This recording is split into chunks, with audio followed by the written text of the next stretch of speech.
Oke, siap ya?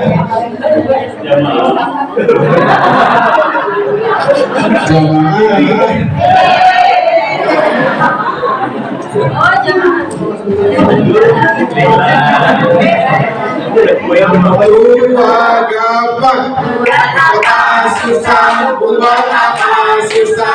Susah itu tak ada gunanya. Siapa kita? Apa misi kita? Pulihkan hati, kuatkan diri. Kelompok 4. Yes, yes, yes. Udah ada yang video belum tadi?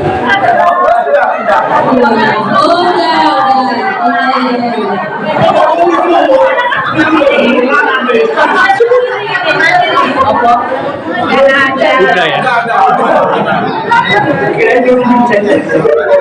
Mas, baru datang ya? Oh, dia reply? Oh, enggak. Baik, silakan. Baik, assalamualaikum warahmatullahi wabarakatuh.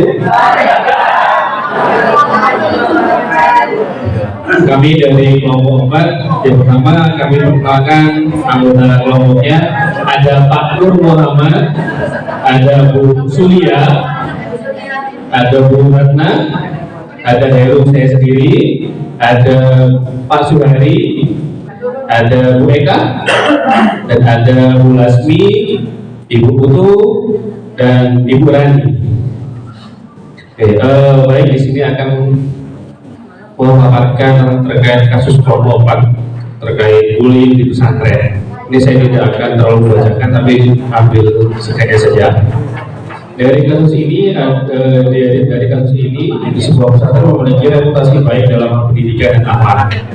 Namun juga dikenal dengan tradisi senioritas yang sangat kental, baik tradisi yang mengajarkan tentang rasa hormat, disiplin, dan pada kenyataannya ada suatu hierarki kekuasaan yang di dalam pesantren yang melibatkan beberapa kasus, diantaranya Fatan, santri baru dari daerah tertentu sebagai korban. Hafiz, seorang santri senior yang sangat disegani di pondok pesantren yang sebagai pelaku perundungan di pondok pesantren.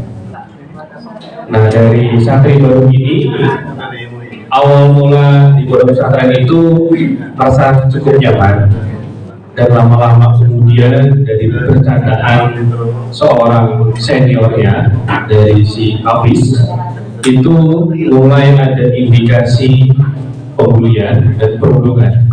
Dari bercanda dan sampai akhirnya terbukti perundungan, dan si Fatan ini cukup untuk berdiam diri, tidak bisa untuk melawan dan tidak bisa untuk mengungkapkan kepada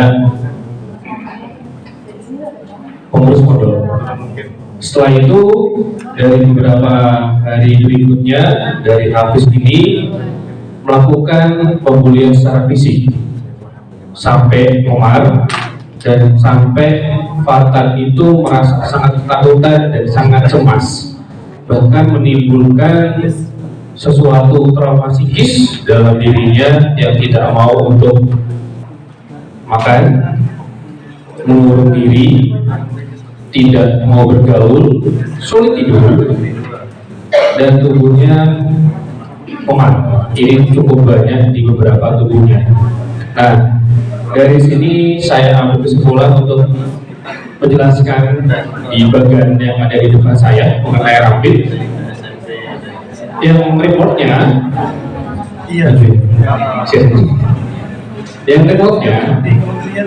tujuan membuat Fatan rasa aman dan nyaman didengarkan dan dipahami di pondok. Ini awal Fatan untuk masuk ke pondok, ingin merasa lebih aman dan nyaman.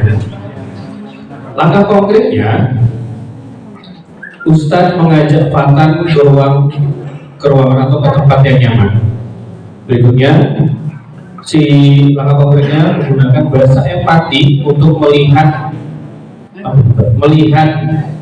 melihatnya untuk melempatan, kurang dari nafsu makan yang sulit tidurnya, ada memar di tubuhnya, dan boleh cerita sedikit tentang apa yang terjadi. Yang berikutnya, tunjukkan perhatian nonverbalnya.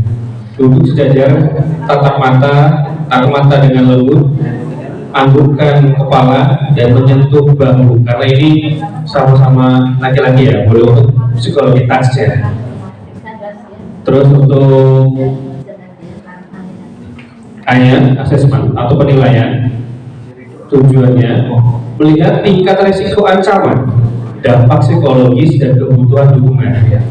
Langkah konkretnya mengidentifikasi kebutuhan Fatan secara fisik dan psikis dengan dukungan sosial, memberikan motivasi secara effort lebih. Terus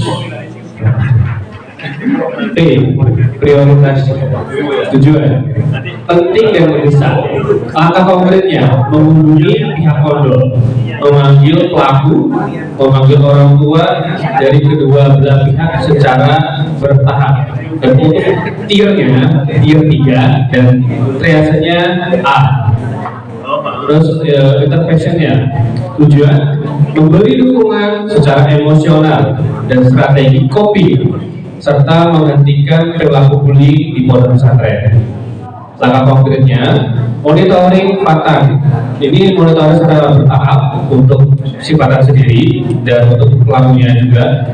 Evaluasi kondisi fisik dan psikis, memberikan dukungan sosial dari keluarga, teman atau lingkungan pihak pondok.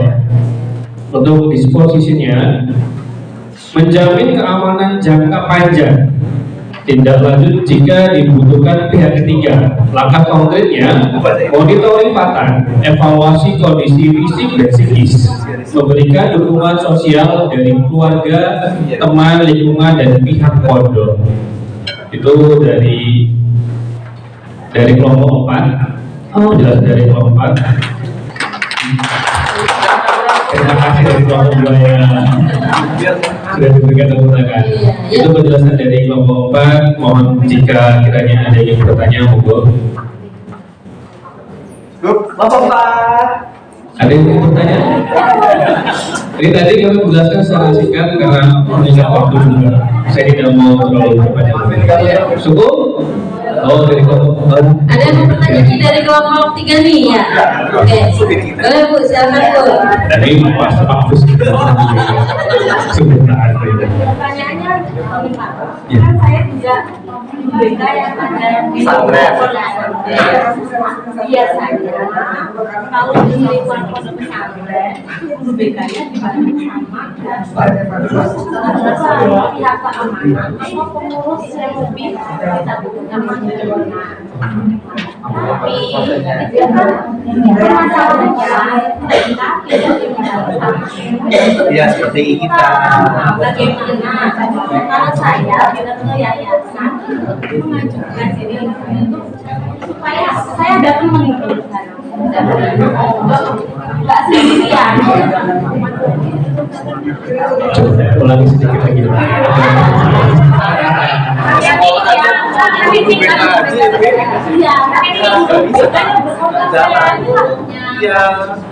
Harus tahu. Pertanyaannya bagaimana saya berkoordinasi dengan ketua yayasan agar saya bisa dibantu dengan BK yang kompeten, tidak hanya dari pengurus ataupun yang dijadikan menjadi BK sendiri. Karena saya sudah hampir 5 tahun sendiri, maksudnya saya sendiri sebagai BK yang memang pure BK, sedangkan teman-teman saya hanya diberlakukan sebagai BK.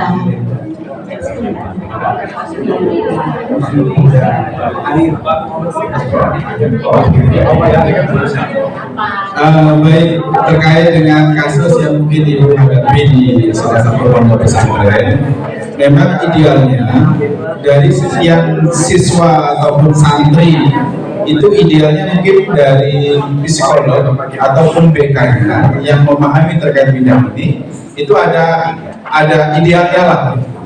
Jadi sekian ratus anak itu membawahi satu BK ataupun satu ini membawahi sekian ratus anak. Karena di pesantren pondok pesantren Hidayah Kamal ini kalau nggak salah itu ada 3.000-an lebih santri yang mungkin di sana. Dan kalau hanya satu memang agak ideal, kurang ideal. Nah maka karena ibu nanyanya seperti itu, ya mohon ibu mengajukan ke ketua yayasan pondoknya untuk penambahan guru BK khusus menangani hal-hal seperti itu. Karena di pondok pesantren itu ada dua, satu lembaga pendidikan formal, satu pendidikan non formal. Kalau dia formal, jelas lah ya, jadi pendidikannya ada guru BK. Tapi kalau non formal, memang membutuhkan yang lebih dari tidak hanya sudut pandang dari sisi ilmu psikolog, tapi juga dari sisi nilai keimanan yang kemarin disampaikan. Nah, dari sisi agamanya itu ada. Seperti itu Bu. Ya. Paham deh? Puas ya? Ya. Terima kasih. Kalau saya terima kasih. Juga yang lain. Atau habis ya? Kalian coba yang lain. Oke. Coba ditutup dulu Pak.